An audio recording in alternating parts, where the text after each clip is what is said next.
ایک دن سیدنا ابو ہریرہ رضی اللہ تعالی عنہ آپ کریم آقا علیہ الصلاۃ والسلام کی بارگاہ میں حاضر ہوئے اور آ کر عرض کرنے لگے، یا رسول اللہ علیہ وسلم مجھے نصیحت فرمائیے۔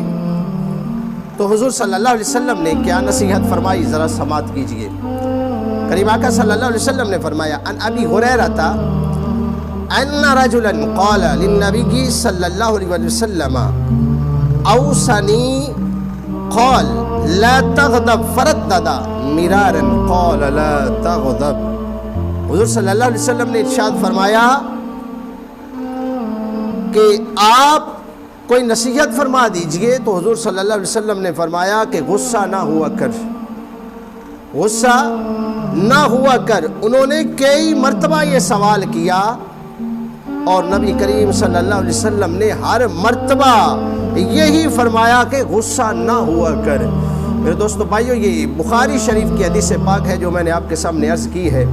اب دیکھیے کہ حضور صلی اللہ علیہ وسلم نے مجھے اور آپ کو غصہ کرنے سے منع فرما دیا، کیونکہ فرمایا گیا نا کہ غصہ شیطان کی طرف سے ہوتا ہے، اور پہلوان وہ نہیں ہے کہ جو بندہ دوسرے پہلوان کو پٹخ دے، بلکہ وہ پہلوان ہوتا ہے جو غصے میں اپنے غصے پر کنٹرول کر لے۔